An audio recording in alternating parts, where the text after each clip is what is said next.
Welcome to my channel आशा का garden. तो आज का मेरा टॉपिक है गुड़हल का पौधा।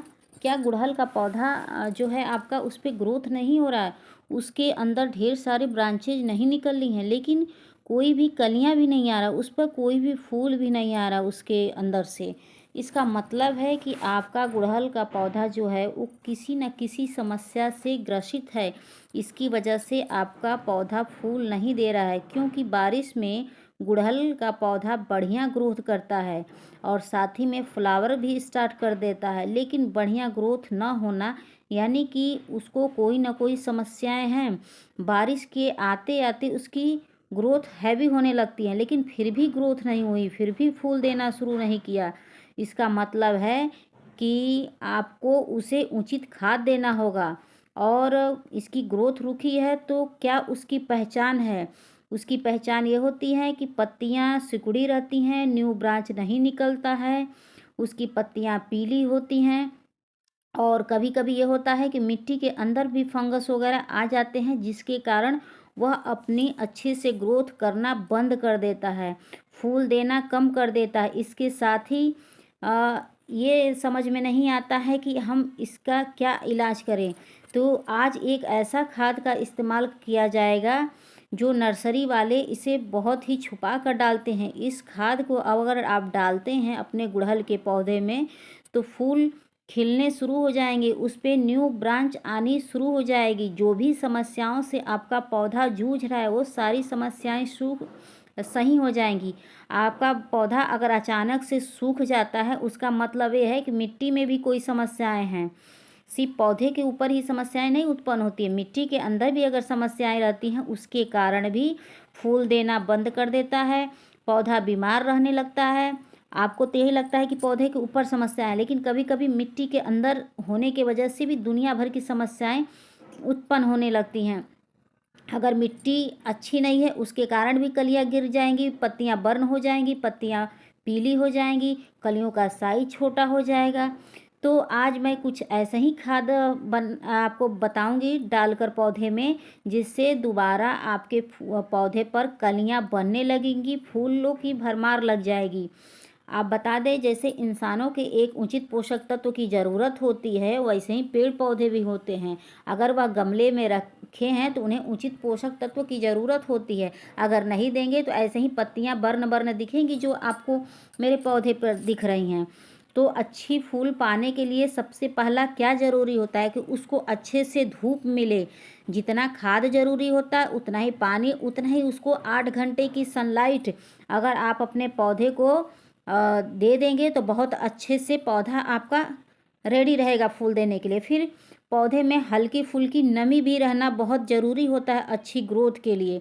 अगर आपके पौधे में कंटिन्यू पानी की कमी रहेगी उससे भी पौधा की जो पत्तियां हैं पीली हो जाएंगी और कलियां गिर जाएंगी और अच्छे से विकास नहीं होगा।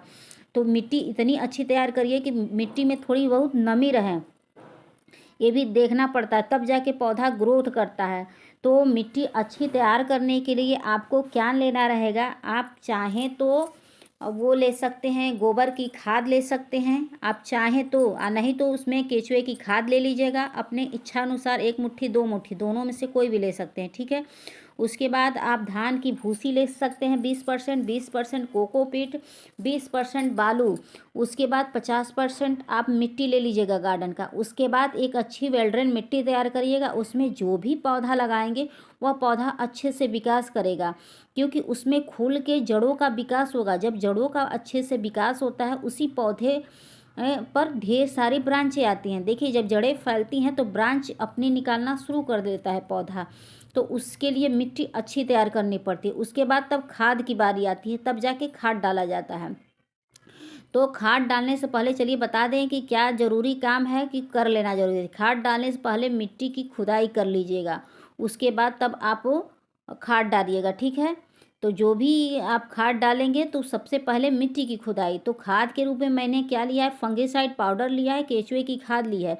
इन दोनों को मैं मिला के डालूंगी तो मेरे पौधे का बहुत अच्छे से विकास होगा। जो भी पौधे में समस्याएं हैं सारी समस्याएं दूर हो जाएंगी। तो ये देख सकते हैं कि केचुए में मल्टी विटामिन्स मिलते हैं, सारे पोषक तत्व मिल जाते हैं। और फंगिसाइड पाउडर मैं इसलिए डाल रही हूँ कि मानसून का समय है और दुनिया भर के फंगस वगैरह इस समय लग रहे हैं, जिसके कारण पौधे की पत्तियाँ ऐसे बर्न होने लग रही हैं। तो अगर मैं मिट्टी को स्वस्थ करूँगी तो मेरा पौधा ऑटोमेटिक स्वस्थ हो जाएगा और न्यू न्यू ब्रांच निकलने लगेगा।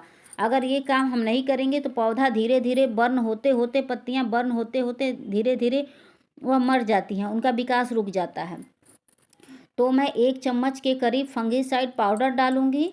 ऐसे तो देख सकते हैं आप भी ऐसे ही मिट्टी खुदाई की करके डालिएगा। ये सब चीज़ें बहुत ज़रूरी होती हैं पौधे के उचित विकास में। उसके बाद मैं, आप देख सकते हैं, मैं केचुए की खाद 4 चम्मच के करीब डालूंगी। तो आप भी ऐसे डालिएगा। तो मैंने 3 ही चम्मच डाला है, लेकिन 1 चम्मच और अभी मैं डाल दूंगी। तो ऐसे आप भी डाल दीजिएगा, ठीक है। और उसके बाद अच्छे से मिला दीजिएगा।